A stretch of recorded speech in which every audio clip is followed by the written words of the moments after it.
Hello, and welcome to HBO's Succession, the analysis of a toxic family system, with Mandy Friedman, licensed professional clinical counsellor, and Andrew, her brother.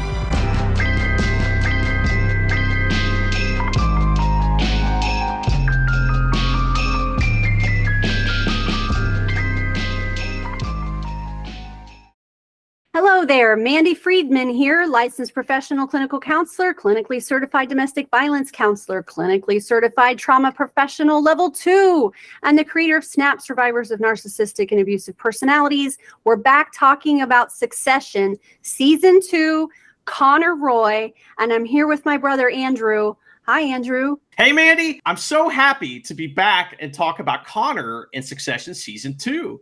He is an interesting character. He's very funny. And as the season goes on, it gets a little more serious with him. It does. So for this episode, we're not going to have a lengthy episode. Connor emerges more as the series progresses. So we'll hear more about him the more he starts to emerge in seasons 3 and 4. So as we start the season, we have an interesting power imbalance. Connor is dating a woman named Willa, who is a sex worker that is being paid to date him by him. But that's there's a power imbalance there, right?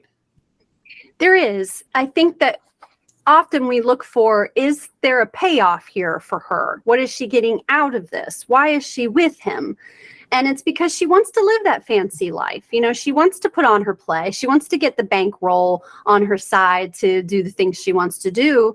However, her status in the family is pretty low because of where she comes from. But Connor doesn't care. He wants to put her right on his arm. He doesn't give a shit what anybody thinks about it. And as someone who is pro-sex workers, I want to cheer Willa on in a way. That's a very feminist thing to do. However, to some degree, you kind of wonder, is her life really a good one at this point? And, you know, what is it that she's providing for Connor is basically a false relationship that he can manage, as opposed to him trying to have a real one with somebody that is with him just for him. Much like how you see Roman having his relationships, that they're really not actual, real, genuine relationships because he can't handle real, genuine relationships. I'm not going to say a whole lot more about this because Connor says a lot about it later on. He describes to us what it has been like to be him through the years, and we'll get to that in later episodes. But we just wanted to point out that his relationship with Willa is one that it does have a natural power imbalance because of the income differences and the status differences, that she is not able to really make her own money. She's going to need him at this point. If she decides to stick with him, it's going to be him paying her or providing her with some kind of a allowance. You know, how's this all going to work out? But we'll find out. We're going to find out more as things progress. Connor's big thing that he does in this season is he announces that he's going to run for president. And he does that through a video. Tell me about this video, Mandy. We see the video, and it's another great example of word salad. And Connor, again, is the best at word salad. So I'd like to just read to you what is stated in his video. He says, because he's every man. Mm-hmm. Right? He's just like me. Right. He's just like us. He says, I ranch, I ride, I earn, and I give, just like you. But ding dong, who's there? Uncle Sam. And where's his hands? In my pants. Okay. So he makes this video, and his family is seeing this is circulating, and they're embarrassed. It's embarrassing. It can also get you in trouble to say you're not going to pay taxes.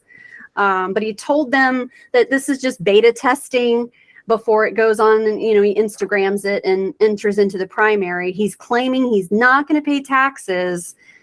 They're not happy that he's doing this. And this is his platform to run for presidency. Everyone hates paying taxes. Every single person. So guess what? I'm going to go for the lowest common denominator, the thing that we all agree with. This tells us that Connor is not the most grounded person, and maybe one of the least grounded people on Succession, believe it or not, in a cast of literally 1,000 people almost that are all completely head in the clouds. Another example of how Connor is not grounded is that he hyper decants his wine. Mandy, are you doing that? Yeah, he's having a glass of wine with somebody. I can't remember who it was, but he puts it in a blender and they're looking at him like, huh? And he's like, I hyper decant. Don't you hyper decant? Oh yeah, you have to hyper decant now. This is what we do now. Just, just very bizarre. You're right. He's not grounded. He's got delusions of grandeur. He lacks self-awareness. He really is in La La Land, and very bizarre and very awkward. The main thing that we have going on, one of the main storylines going on this season, is the cruise line debacle and the accusations going on there involving a man named Mo. Mo happens to pass away during the season, and they go to his funeral, and some interesting things ensue. Yeah, so this whole time you're hearing about Mo this, Mo that, Mo was in charge during that time and everyone's just calling this guy Mo. Well, Willa and Connor go to the funeral. None of the other family goes to the funeral, but they do. They go to pay their respects, and Willa is going through the reception line there, and she meets Mo's wife, and she says to him, "Oh, it's so nice to meet you. I know Mo was a wonderful person. I'm so sorry to hear that he passed away." And she goes, "Who's Mo?" And then quickly Connor whisks her away and they have a conversation, and he's like, Mo's his nickname. That's not like his real name. She's like, "Oh, what's his real name?" He said, "It's Lester." Mo Lester? And he says, "Well, yeah, it was a different time and he was handsy and we weren't allowed to be in the pool with him. That's true. But, it was a different time." And they just sort of move on from there. Willa seems pretty uncomfortable with that, but, eventually she doesn't care because she wants what she wants. But yeah, so Mo is short for molester. This name that he's been called at work for years now, to the point that no one actually knows his real name, comes from the fact that he is a sex offender and a predator. So it's easy to pin a lot of things on him now that he's dead, but he gets to be the scapegoat, and it makes perfect sense since he is Mo Lester. That moment is fascinating. Also, we know that Connor is at the funeral because he's trying to, get as many ConHeads as possible. Like these are people that could vote for him. Who are the ConHeads, Mandy? And are they helping him keep his feet on the ground? You're right. Isn't this the moment where he hears that phrase for the first time? Is in the church, somebody comes up to him and is like, "Hey man, I saw your video. Don't worry, you got the ConHeads on your side." And he's like, "ConHeads? Oh, I like that, ConHeads." So now he realizes he has a following, and they're calling themselves the ConHeads. Yeah, I feel like that I'm a ConHead because throughout this whole season and show, I've been rooting for Connor the whole time. I really wanted him to succeed, and we'll see if he does. But we also have another storyline with Willa. She has written and is directing her own play. And, Connor is, of course, bankrolling this, but Willa's play reviews are in. Yes. Now they're on the yacht at this time. And she's so excited, and they're sitting there getting ready to go through the reviews, and she hands the device to him, and she sits back and he goes, okay, just read me some of the good ones. And he's scrolling and scrolling and scrolling, and he's like, "Well, no." And she's like, "What? It's that bad? There's nothing good at all?" And so she grabs it out of his hand, looks at it and goes, "Blah," and then just tosses it into the ocean. After she looks at it for 2 seconds, that's how bad the reviews were, is that she couldn't even for 1 second. Then a few minutes later, with a couple other people, I'm not sure, they're sitting down to eat, and somebody's like, "So Willa, how about the play?" She goes, "Fuck off." Like that. So she had her Logan moment right there.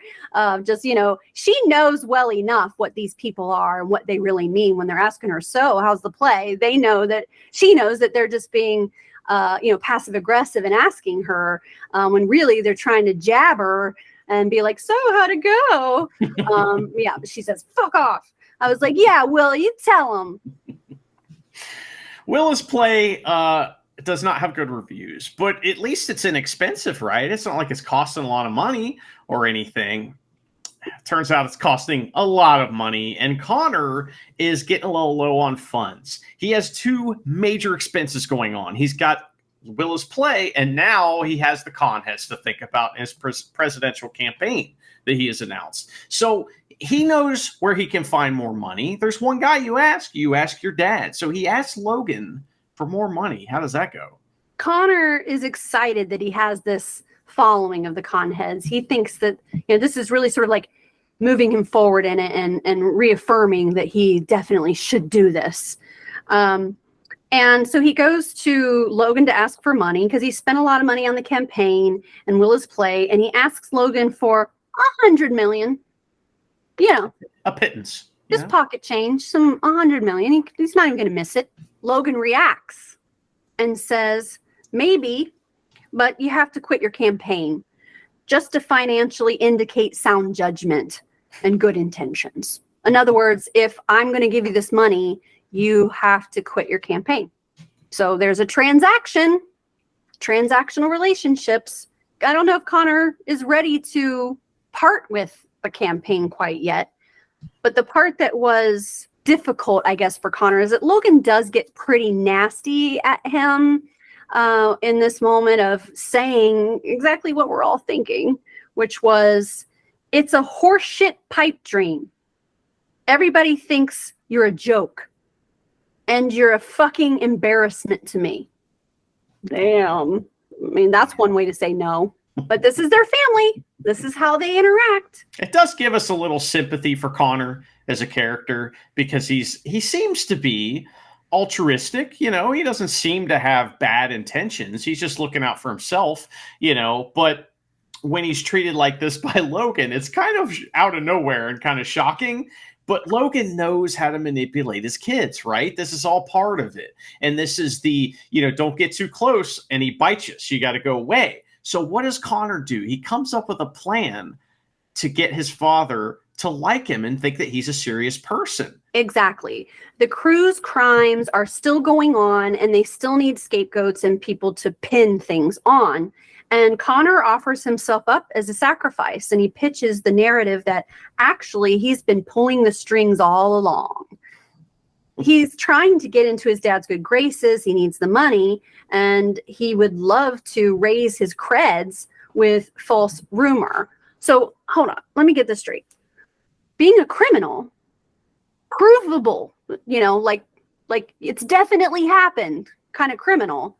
There's evidence and trials and witnesses and charges, and that makes people want to elect someone for president? Apparently so, according to Connor. That if Connor claims that he was pulling the strings the whole time in this deeply ingrained misogynistic, patriarchal, predatory culture, and that he's been pulling the strings, and that's going to raise his credibility with his base, that they're going to like that about him, and that's going to make him a better candidate for president. Have we heard this before? He's that not somebody wrong. Who's completely grandiose, a malignant narcissist, most likely a sociopath as well, who has many crimes that they've committed, and yet somehow they deserve to be president of the United States. I'm just racking my brain at where I've heard this before. Really strange. But apparently that's how it goes.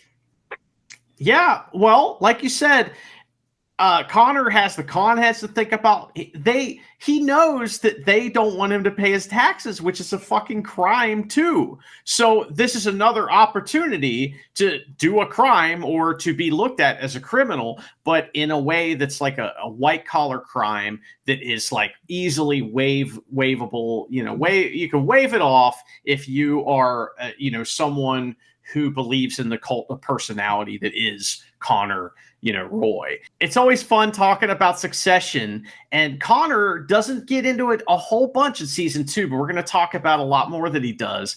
But we want to leave everybody with a treat.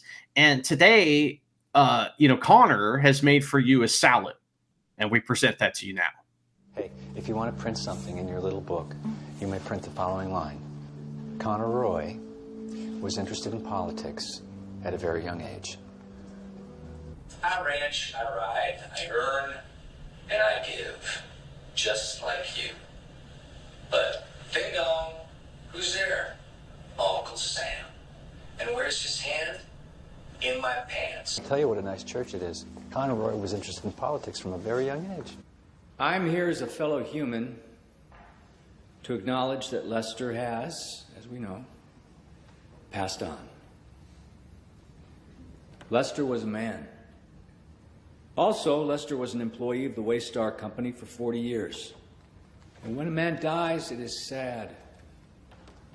All of us will die one day. In this case, it is Lester who has done so.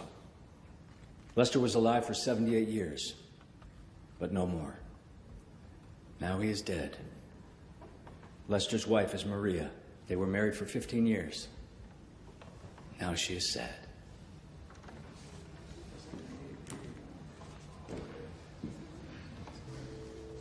Connor Roy was interested in politics from a very young age. I hyper-decant. You don't hyper-decant? You're just doing regular decanting? If by regular decanting you mean pouring it into my open mouth, yeah. You should hyper-decant. It softens the tannins, heightens the aromas. You can age your wine 5 years and 10 seconds. Truly. Connor. Not many campaign posters use mugshots. The world has changed, Shiv. The old shibboleths are crumbling. And you know what? The elites are scared.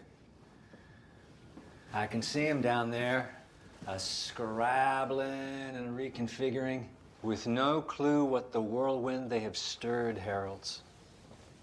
You know, you're not doing yourself any favors by refusing to talk. Interesting point. To which I would add, Connor Roy was interested in politics from a very young age. Hello.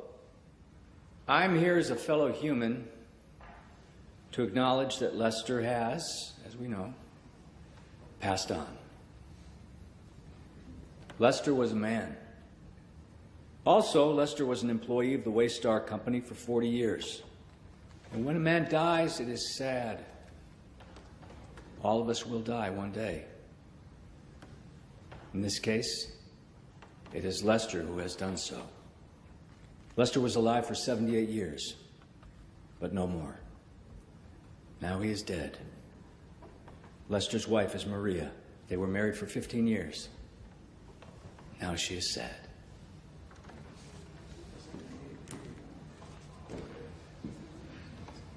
Connor Roy was interested in politics at a very young age. Wasn't that fun? How delicious was that word salad? Isn't he the best at word salad? I love that. And there's more to come. More to come with Connor's word salad. Thank you for watching or listening. Goodbye. This has been HBO's Succession, an analysis of a toxic family system.